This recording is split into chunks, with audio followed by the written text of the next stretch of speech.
morning, class. I am John Carlo Miquel T. Madriaga, your teacher for today. Okay?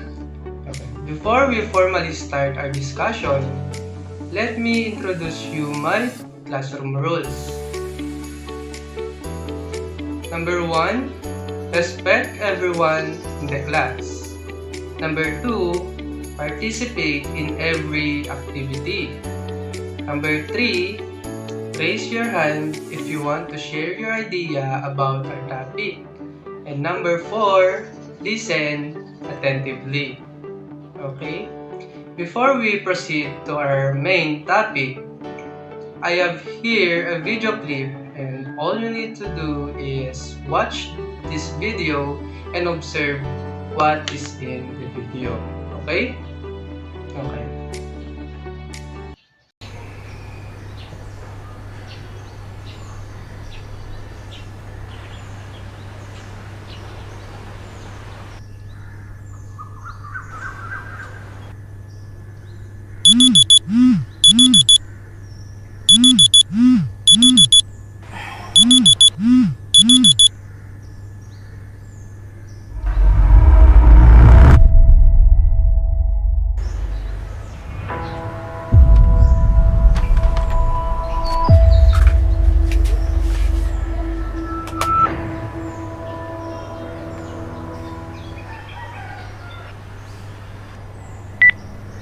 Okay, class, your exam would be on Tuesday, so Then kindly yung work on your wala assignments sa in order for you to Wala na sa understand How the Philippines handles the pandemic. Nakabalik eskwela na rin ang mahigit 2 paaralan.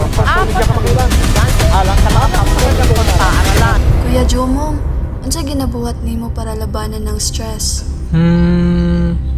Kani.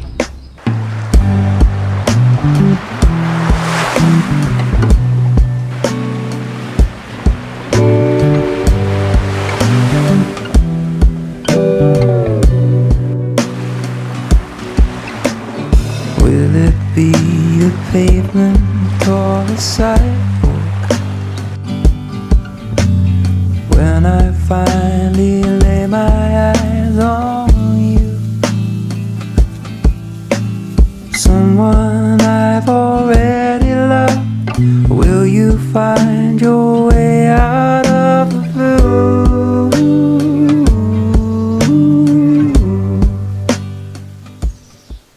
Okay, that's all. Okay, we have here a guide questions about the video. Okay, number 1, what can you observe about the video? Okay, as you can see in the video, earlier, the man is having a stress in his studies during the pandemic. Okay, and number 2 question, what technique or way that the man used to cope with that stress? So, the techniques that he used to cope up with stress are practicing meditation and taking a vacation on the beach. Through that activities, he can relax and avoid overthinking. Okay, now, we will proceed to our main topic. So, class, what do you think is our topic for today? So, our topic for today is all about the ways in coping with stress. Okay, now class, can you give me your idea about stress? What is stress, class?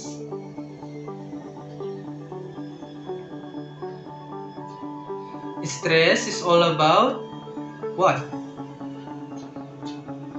It's the body response to challenges or demands, whether physical, emotional, or mental. It's natural reaction that can motivate or overwhelm individuals depending on the intensity and duration of the stressors. Okay? There are 2 types of stress. Number 1, we have the physical stress, and number 2 is the emotional stress. Okay, class, can you give me your idea about physical stress? Okay, physical stress is all about to strain or pressure exerted on the body due to various factors such as strenuous physical activity, environmental conditions, injury, or illness. It can manifest in the form of muscle tension, fatigue, discomfort, or pain.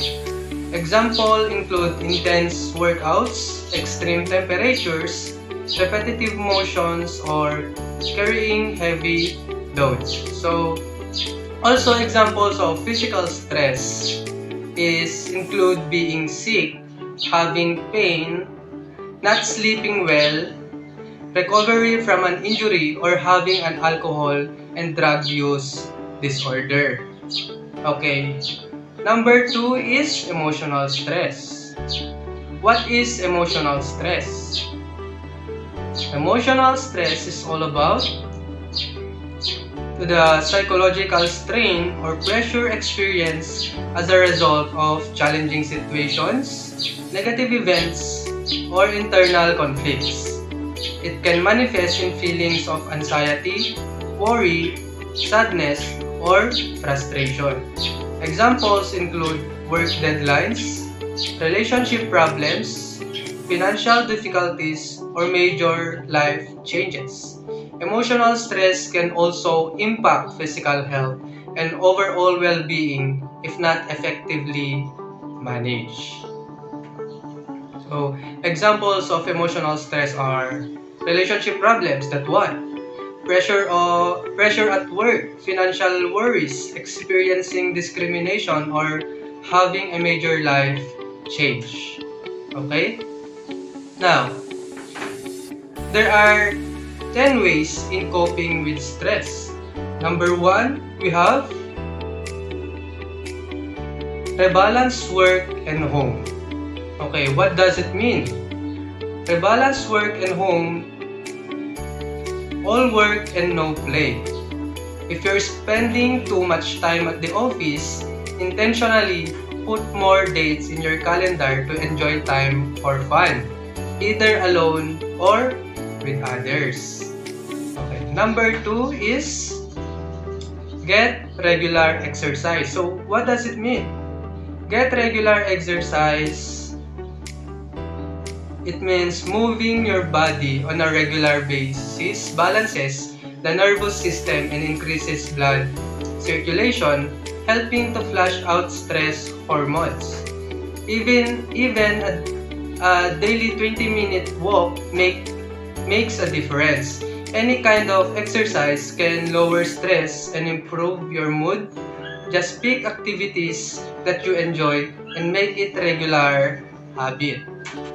Okay, number 3, we have eat well and limit alcohol and stimulants. So what does it mean?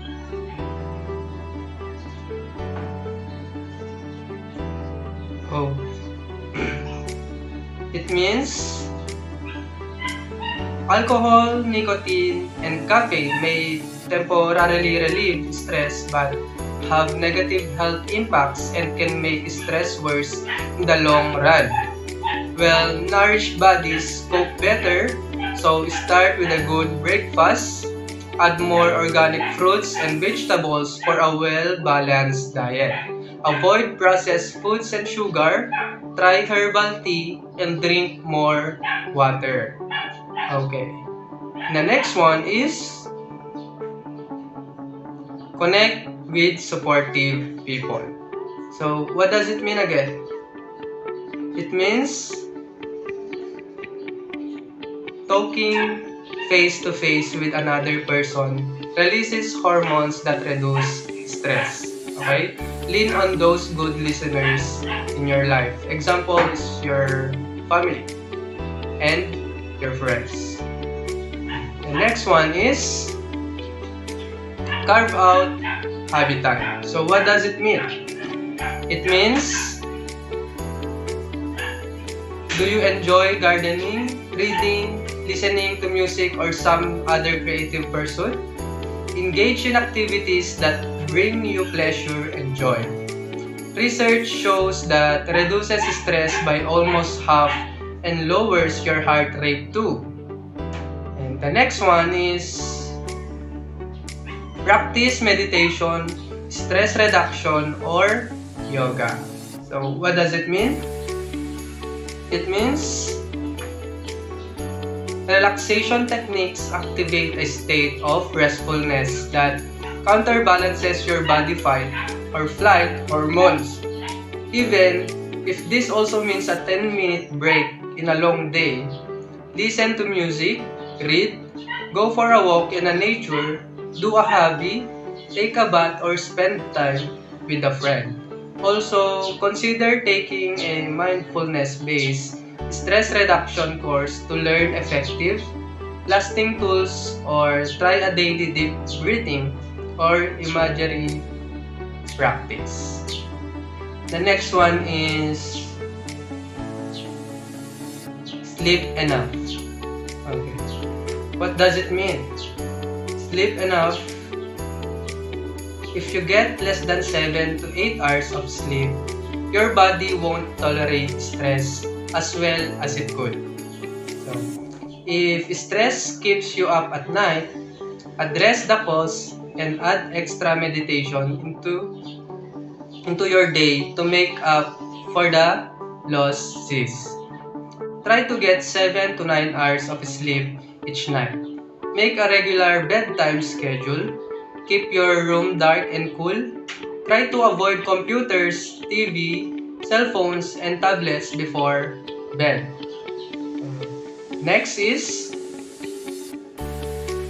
bond with connections you enjoy.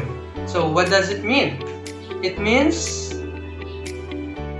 go out for a coffee with a friend, chat with a neighbor, call a family member, visit with a clergy member, or even hang out with your pet.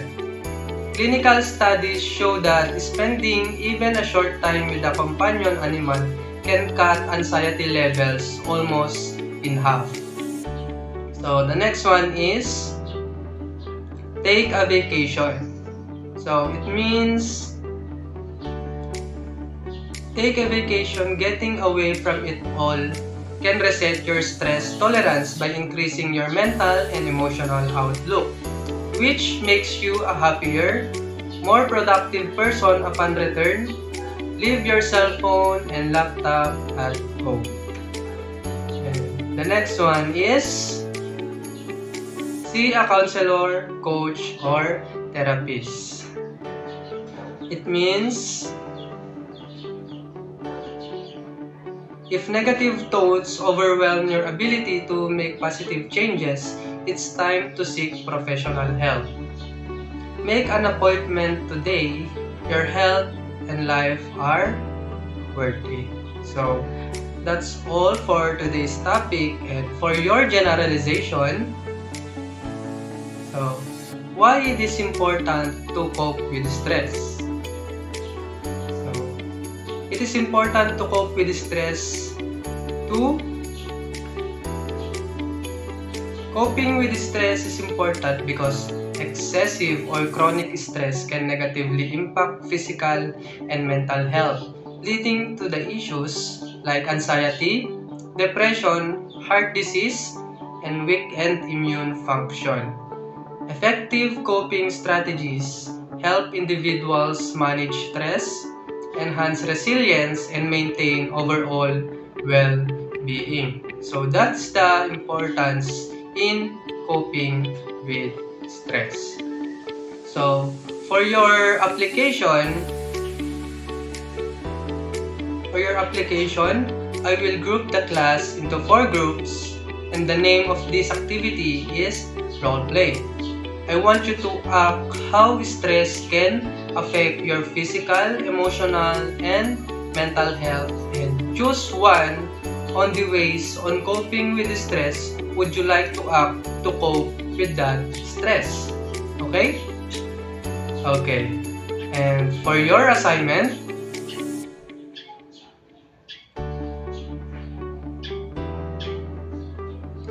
do an advanced reading on our next topic, coping with dying and death. And next meeting, we will have a quiz about our discussion for today.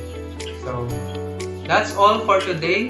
Hope you learned a lot from me and thank you. Bye-bye.